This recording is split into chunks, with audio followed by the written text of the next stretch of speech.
Rodo, ¿cómo andás? Hola, ¿cómo va Eva? Buenas tardes, compañeros. Bueno, hoy mi columna tiene que ver no tanto con la coyuntura cotidiana, sino con una cuestión de fondo que probablemente sea más noticia dentro de algún tiempo. Y me refiero a una decisión de la justicia, concretamente de la Cámara Nacional en lo Penal Económico, que revocó el sobreseimiento que se había dispuesto en primera instancia de 20 exdirectivos argentinos y extranjeros del HSBC Bank, y ordenó la Cámara, compuesta por el hermano de Gustavo Hornos, Roberto Hornos, y por la jueza Carolina Roviglio, dispuso ordenar profundizar la investigación en torno de presuntas maniobras de evasión tributaria mediante el lavado de activos, que era básicamente la hipótesis delictiva.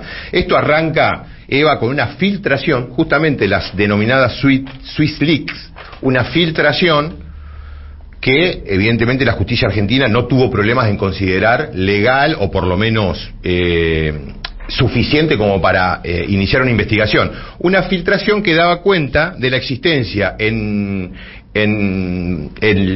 cuentas en el HSBC en Europa de 4.040 cuentas de argentinos que no estaban declaradas. Esto generó en 2014 varias consecuencias. La creación de una comisión investigadora en el Congreso, claro, que es uno de los antecedentes que estamos nosotros viendo en términos de comisión investigadora, que es como la de juicio político. Es una comisión que duró más de un año, trabajó con la presidencia de Roberto Feletti, en ese momento diputado nacional, que acreditó efectivamente que el denominado el servicio banca privada que ofrecía el HSBC Bank en realidad funcionaba como un dispositivo destinado a facilitar la evasión fiscal y el lavado de activos. 4.040 cuentas que generaron ya, bueno, a partir de 2014, también, por ejemplo, que el Banco Central decidiera la remoción de Gabriel Martino como presidente del HSBC Argentina. Gabriel Martino, probablemente el banquero más importante en términos del círculo rojo, ¿no? Hoy ya no es el presidente o el CEO del HSBC, pero sigue siendo un tipo de mucho poder, de mucha influencia en esos ambientes, y era el banquero preferido de Mauricio Macri, digamos. Y hoy todo devenido en afín, te diría, gran militante de Juntos por el Cambio, furioso militante de las redes sociales, Pájaro Martino, su cuenta de Twitter. Exactamente, Pájaro Martino, no esconde absolutamente nada, Gabriel Martino. Lo que sí esconde, y por eso a mí me interesa recordar esto, es que él es el principal responsable de este esquema de evasión de las famosas 4.040 cuentas del HSBC en Suiza. Pero también es responsable de haber sido en México. Él era el CEO del HSBC México. Se tuvo que ir de México porque arreciaban las investigaciones sobre cómo el HSBC lavaba plata de los narcos en México, con la conducción de Gabriel Martino, que antes de que cayera en alguna causa, en una investigación, se tomó el palo, vino a Argentina y asumió la presidencia del HSBC Argentina, desde donde hizo lo mismo, porque cuando asumió Mauricio Macri, lo primero que hizo fue poner él, Gabriel Martino, el HSBC, a la cúpula de la UIF. Mariano Federici y María Eugenia Talerico eran el 1 y el 2 de la Unidad de Información Financiera, que es el organismo que tiene que investigar el lavado de activos en Argentina, y que básicamente investigar el lavado de activos significa controlar a los bancos. Sí, acá no es que la UIF va a estar viendo en dónde pone la plata determinado narco. El movimiento económico financiero que hace el narcotráfico solamente se puede canalizar a través de entidades financieras, y ese es el sentido que tiene la UIF. Bueno, ¿a quién pusieron ahí? A los zorros, a cuidar el gallinero, digamos, porque María Eugenia Talerico era la abogada del HSBC en Argentina, y la que defendía, entre otras cosas, gente que tenía parte de las cuentas en las 4.040. O sea, era abogada del HSBC, era abogada de gente que tenía cuentas que están siendo investigadas, y esa señora fue la número 2 que puso Gabriel Martino. Mariano Federici es una mezcla de Fondo Monetario, Banca Mundial y también este hombre. Es decir, que puso eso. ¿Y por qué lo puso? Bueno, por algo que después denuncié. Porque desde la UIF se diseñó un mecanismo para no controlar, para no revisar a los bancos y permitir que, por ejemplo, que es una cuestión que denuncié de manera concreta en la justicia y que la cerraron, por ejemplo, para permitir que el famoso narcotraficante Mi Sangre lavara plata en Argentina. Bueno, de hecho lo detuvieron en Argentina, acuérdense.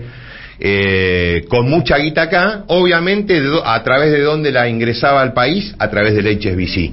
Y el HSBC tuvo en su momento una investigación en la UIF que fue fue encubierta por el propio Federici y por la propia Talerico, cuando la propia línea de la UIF decía que había que sancionar al banco porque había sido muy grosero lo que habían permitido en materia de lavado de activos, sobre todo con Londoño, que era el colombiano, era Mi Sangre. Así que, y también recordó Roberto Feletti, a partir de este fallo de la Cámara en lo Penal Económico, que Gabriel Martino también tiene que dar explicaciones por el incendio de Iron Mountain, ya que el HSBC, dijo Feletti, es una de las empresas que mayor cantidad de material, de documentación perdió en ese incendio. Es decir, Gabriel Martino, un personaje que, como dice Sergio en las redes hoy, se pavonea con su apoyo contundente a la derecha, al PRO y al macrismo, tiene todos estos antecedentes, está más sucio que una papa, y por fin alguien le puso el cascabel al gato, alguien lo va a investigar por lo que realmente me parece a mí hay que investigar a esta gente, que es ser el vehículo de para que la clase alta argentina, para que las élites argentinas evadan y laven activos provenientes de delitos, como por ejemplo la evasión fiscal. Así que yo pondría un ojo, como desde cuánto cuento muchas veces vamos adelantando las cosas que van pasando en materia judicial sobre todo. Creo que este es un tema sobre el que va a haber novedades y sobre el que vamos a seguir de cerca para tener informada a nuestra audiencia de estos temas tan importantes. ¿Cómo viste ayer el discurso de Alberto? Que, bueno, fue, la parte más encendida del discurso fue en el momento en el que se dirige de alguna manera a la Corte Suprema de Justicia. Yo creo que las referencias al tema judicial por parte del presidente fueron, digamos, pertinentes, estuvieron bien. Después uno puede discutir si están llegando a tiempo, si llegan tarde. Eso es otra cuestión, pero en términos conceptuales me pareció que el presidente hizo foco en las 2 o 3 cosas más importantes que hoy tiene el Poder Judicial. La investigación del atentado contra la vicepresidenta, sobre el cual me pareció que por lo menos hizo una referencia concreta respecto de que no hay absolutamente ninguna voluntad, no fue explícito en estos términos, pero claramente buscaba transmitir eso, que no hay voluntad de investigar. Y el caso de Lago Escondido, digamos que nadie está investigando, y al contrario hay maniobras permanentes para generar el encubrimiento y la impunidad del hecho. Y finalmente el juicio político. Me parece que el juicio político, cuando hay algunas voces de parte de nuestra fuerza que están como intentando, no sé si despegarse del juicio político, pero no aparecer con un apoyo tan firme, me pareció que el presidente volvió... ¿Lo decís por algunos gobernadores? Por ejemplo. Entonces, me pareció que el presidente, creo que en ese sentido respaldó el trabajo que viene haciendo la comisión y volvió a insistir en la importancia que tiene la investigación, y dijo, nadie está planteando ninguna cuestión por afuera de la Constitución, estamos solamente pidiendo que se investiguen una serie de cuestiones que nos parecen sumamente graves. Así que desde el punto de vista de lo que, digamos, trabajo yo, el tema judicial, el presidente creo que tocó los temas que había que tocar, la presencia y no estuvo mal. La presencia de los 2 ministros podría decir, principales hoy en día de la Corte Suprema y no de los 4, y sus rostros, ¿te dejó alguna opinión? Por lo pronto me pareció saludable que estuvieran presentes, digamos, ¿no? Que dejaran de lado las cuestiones personales, dejaran de lado que hay una persona que los está o que está impulsando una acusación, un juicio político contra ellos, y respetaran la institucionalidad argentina, que es lo que no vienen haciendo. Es decir, una asamblea legislativa es un acto político muy importante y creo que merece que estén, más allá de quien lo presida y del sentido que se le dé a los discursos de ese día, tienen que estar presentes. Así que, por lo pronto, apareció algún mínimo respeto a la institucionalidad por parte de los jueces. ¿Te llamó la atención? Digo, fue Rosenkrantz, fue Rosati, no fue Lorenzetti, no fue Maqueda. Según lo que dejaron trascender los ministros de la Corte, iban ellos dos en representación de todos los cortesanos. ¿Crees que es así o en realidad hay una diferencia sobre todo entre Lorenzetti y Rosati en algunas cuestiones? No creo, no. La verdad que, sobre todo con Lorenzetti, no creo que hayan ido en representación de él, de ninguna manera.